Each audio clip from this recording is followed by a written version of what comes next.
So previous video में हमने study किया था कि कैसे लेज़िंग एक्शन और लेज़र जो है वो 3 लेवल सिस्टम के लिए पॉसिबल होती है। सो अगर 3 लेवल सिस्टम के लिए लेज़िंग एक्शन पॉसिबल होता है या लेज़र बनाना पॉसिबल होता है तो हम लोग 4 लेवल सिस्टम के लिए क्यों स्टडी करते हैं।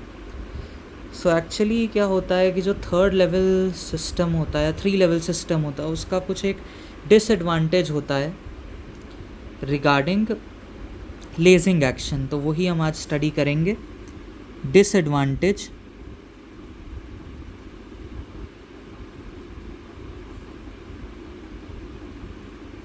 Of 3 level system.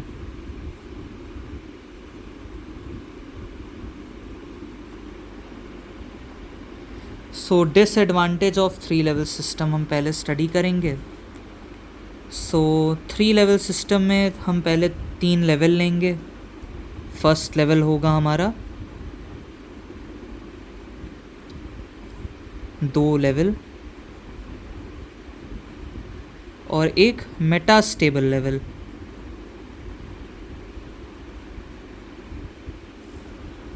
ठीक है, तो सबसे पहले हम यहाँ पंपिंग करते हैं एंड एक्चुअली होता क्या है, होता ये है कि सबसे पहले जो हमारा स्टेट ग्राउंड स्टेट होता है, यहाँ पे मेजॉरिटी ऑफ एटम्स रहते हैं। सो मेजॉरिटी ऑफ एटम्स रहते हैं, बट जब हम पंप करते हैं तो ये ट्रांजिशन करते हैं ऊपर।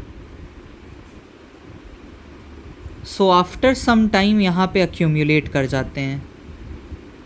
अब मान लीजिए कि यहाँ की लाइफ टाइम इस लेवल 3 की, ये लेवल 1 है एंड ये लेवल 2 है। सो कुछ टाइम बाद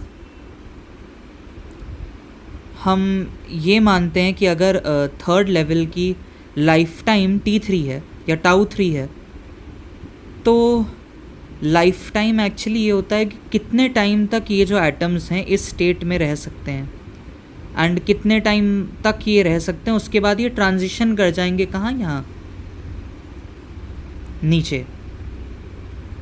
एंड ये जो ट्रांजिशन होगा नॉन रेडिएटिव होगा। नॉन रेडिएटिव मतलब कि कोई भी फोटोन बाहर नहीं आएगा।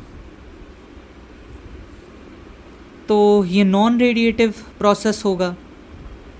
एंड जो ये लेवल 2 है ये मेटास्टेबल स्टेट है। मेटास्टेबल का मतलब कि हाफ स्टेबल, या मेटास्टेबल का मतलब होता है हाफ स्टेबल। ये कह सकते हैं कि अगर इसकी लाइफ टाइम τ3 है तो ये जो लाइफ टाइम τ3 है it is much greater than τ3। τ2 is much greater than τ3। It means कि जब ये τ3 में ट्रांजिशन करेंगे तो ये बहुत फास्ट नॉन रेडिएटिव ट्रांजिशंस होंगे।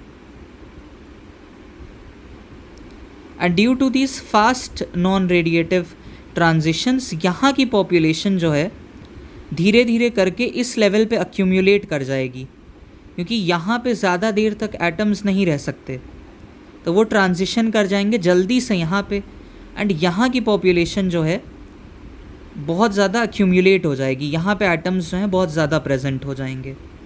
नाउ जब यहाँ पे एक्यूमुलेट कर गए हैं सब, तो ऑब्वियसली एक टाइम आएगा जब यहाँ के ज़्यादातर एटम्स जो हैं यहाँ पे ट्रांजिशन कर जाएंगे 3rd लेवल पे। 1 लेवल के एटम्स ज़्यादातर 3rd लेवल पे ट्रांजिशन कर जाएंगे, तो यहाँ की पॉपुलेशन कम हो जाएगी कंपेयर्ड टू दिस। तो N1 अगर यहाँ की पॉपुलेशन है, N2 यहाँ की है और N3 यहाँ की है, तो कुछ टाइम बाद N2 will be greater than N1 and due to this यहाँ पे पॉपुलेशन इन्वर्जन अचीव हो जाएगा और यहाँ पे लेज़िंग एक्शन हमें मिलता है, laser.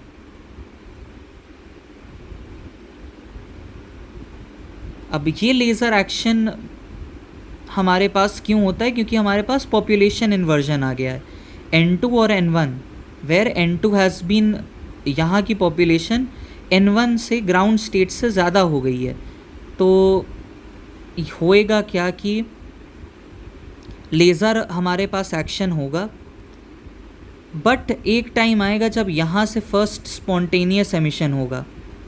After this spontaneous emission क्या करेगा कि स्टिमुलेटेड एमिशन को ट्रिगर कर देगा. तो जहाँ एक एटम यहाँ पे आएगा, ये इसको ट्रिगर कर देगा कि ये भी इसके साथ नीचे आ जाए. फिर ये दोनों जो एटम्स हैं ये इन दोनों को ट्रिगर कर देंगे कि ये भी साथ नीचे आ जाएं. और जैसे एक एवलांच हो, बहुत स्पीड से ये सारे जो एटम्स थे यहाँ पे जो अक्यूमुलेट हो गए थे वो एकदम से यहाँ पे आ जाएंगे. और कुछ टाइम बाद ये जो पॉपुलेशन इन्वर्जन की कंडीशन थी N2 is greater than N1, ये कुछ टाइम बाद ख़त्म हो जाएगी and N1 will be greater then N2. जब ये कंडीशन हो जाएगा देन वापस से यही प्रोसीजर रिपीट करेगा. ये होएगा, लेवल 1 से लेवल 3 पे वापस से ट्रांजिशन होगा, फिर यहाँ की पॉपुलेशन बढ़ेगी एंड लेज़र एक्शन होगा. फिर due to spontaneous emission stimulated emission occur करेगा एंड ढेरों फोटॉन्स साथ में बहुत स्पीड के साथ वापस से ट्रांजिशन कर जाएंगे 1 पे. एंड जब ऐसा होगा देन वापस फेल कर जाएगा. तो इसमें हमें जो लेजिंग एक्शन मिलता है वो सस्टेन्ड नहीं होता है. So for a 3 level system, lasing action is not sustained. For a 3 level system, lasing action is not sustained.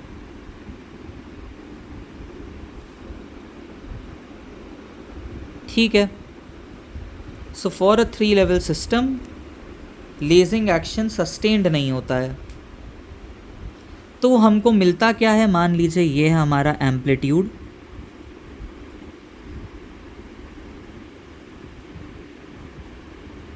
And ये है हमारा टाइम. तो जो लेजिंग एक्शन है वो ऐसे अकर करता है, फिर कुछ टाइम तक नहीं होगा, फिर लेजिंग एक्शन होगा, फिर कुछ टाइम के बाद नहीं होगा एंड सो ऑन. एंड ये जो होता है ये हो जाता है हमारा डिले बिटवीन 2 पल्सेस. इन 2 पल्सेस जो लेज़र के हैं उनके बीच का डिले. तो हम ये देख पा रहे हैं कि सस्टेन्ड टाइम के लिए या for a fixed amount of time या काफ़ी टाइम के लिए लेज़र जो है एक्टिव नहीं है. थोड़े टाइम के लिए प्रोड्यूस होता है, फिर क्योंकि पॉपुलेशन इन्वर्जन ब्रेक कर जाता है और यहाँ की पॉपुलेशन वापस से बढ़ जाती है, लेजिंग एक्शन अकर नहीं करता है, तो ये डिले हो जाता है. फिर वापस यहाँ पे अक्यूमुलेट हो जाते हैं एंड जब यहाँ पे अक्यूमुलेट कर जाते हैं वापस से ये कंडीशन हमारे पास हो जाती है लेजिंग एक्शन की और लेज़र प्रोड्यूस होता है एंड दिस गोज़ ऑन. सो हमारे पास पल्सेस में लेज़र आते हैं एंड यही डिसएडवांटेज होता है ऑफ अ 3 level सिस्टम. इसी डिसएडवांटेज को एक तरीके से रूल आउट करने के लिए तो हम लिख सकते हैं to overcome this disadvantage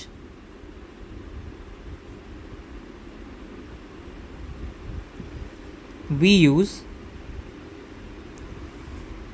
a 4 level system.